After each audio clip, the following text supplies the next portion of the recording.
ওই জরিপে আবার বলছে যে জামায়াতের রাজনৈতিক কর্মকাণ্ড 53% মানুষ পছন্দ করছে, সেটা আবার 51% হচ্ছে বিএনপির ক্ষেত্রে। হ্যাঁ, জামাতেরটা পছন্দ করার কারণ আছে তো। কারণ আপনি দেখবেন জামাত যতগুলো কর্মসূচি দিচ্ছে, আপনি দেখবেন শহীদ পরিবারকে জামাত আর্থিক সাহায্য দিয়েছে। জামাত যেখানে কোনো ঝামেলা হচ্ছে সেখানে জামাতের আমির ছুটে যাচ্ছেন, আর অগ্নিকাণ্ডে যাচ্ছেন, তারা এক ধরনের সোশ্যাল ওয়ার্ক, নানা ধরনের কার্যক্রম তারা পরিচালনা করছেন। তো এটা মানুষ তো পছন্দ করবে। মানুষ কে পছন্দ করবে না ভাই? আপনি যদি মানুষকে আর্থিক সাহায্য দেন, আপনি যদি বিপদে দৌড়ায় যান, আপনি যদি মানুষের কষ্টের কাছে থাকেন, মানে অপছন্দ করার তো কোনো কারণ নাই। জামাতকে রাজনৈতিকভাবে যদি আপনি দেখেন, জামাতের লিমিটেশনস কি? জামাতের লিমিটেশনস হচ্ছে সে একটা ধর্মীয় দল। সে ধর্মীয় দল হলে যেটা হয়, অন্যান্য ধর্মরা আপনাকে সবসময় একটা মানে মনে করবে যে আপনি তো আমার ধর্মের না, ঠিক আছে? জামাত কিন্তু এটাকে সাবসিডাইজ করার জন্য সে কিন্তু এখন অন্য ধর্মের সাথেও খুব লিবারাল একটা উদার আচরণ করে। এবার হচ্ছে আপনার এরকম আবার জামাত হচ্ছে একটা প্রার্থীও বানাইতে পারে, কিন্তু জামাত একটা শরিয়া ভিত্তিক দল। তো যারা একটু শরিয়ার বাইরে আছে তারা মনে করে যে আমার তো এই দলে স্কোপ নাই। নারীরা, তারপর ধরুন অন্যান্য কমিউনিটি যারা আছে, যারা কিছুটা অত কঠোর ধর্মীয় নীতি মানে না, জামাত কিন্তু সেখানেও খুব রিল্যাক্সড। মানে মানে আপনি ঢাকা ইউনিভার্সিটিতে দেখেন ছেলে মেয়েরা একসাথে বসে তারা এক ধরনের ইনক্লুসিভ ফর্ম দেখিয়েছে।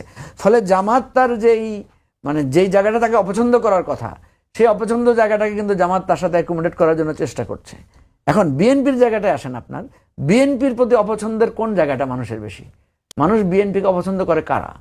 বিএনপিকে অপছন্দ করছে ওই অংশটা যারা কোনো না কোনোভাবে মনে করছে চাঁদাবাজি, এটা সেটা। বিএনপি সম্পর্কে একটা প্রচার তৈরি হয়েছে এবং বিএনপি কিন্তু 6 থেকে 7 হাজার লোককে বহিষ্কারও করেছে এগুলোর অভিযোগে। সুতরাং এটা একটা স্টাবলিশড হয়ে গেছে যে বিএনপি মনে হয় এই সমস্ত কাজের সাথে কোনো না কোনোভাবে ইনভলভ।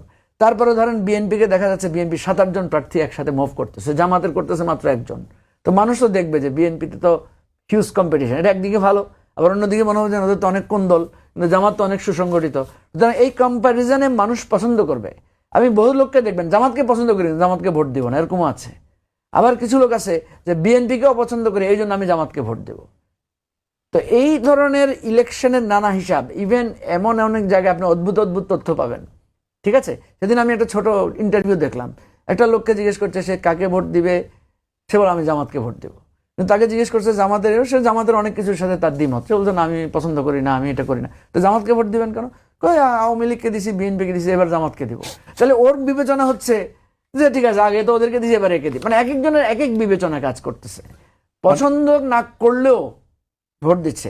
বিএনপিকে আপনি দেখবেন, বিএনপিকে অতীতে যারা ভোট দিয়েছে তারা আওয়ামী লীগের বিবেচনায় ভোট দিয়েছে, যে আওয়ামী লীগকে ঠেকাইতে হবে, বিএনপিকে ভোট দাও। জামাতের লোকেরা বিএনপিকে ভোট দিয়েছে না? আমি নিজেও তো বিএনপিকে ভোট দিয়েছি কেন? আমার কাছে মনে হচ্ছে বিএনপি কম্পারেটিভলি আধিপত্যবাদের বিরুদ্ধে বিএনপি একটা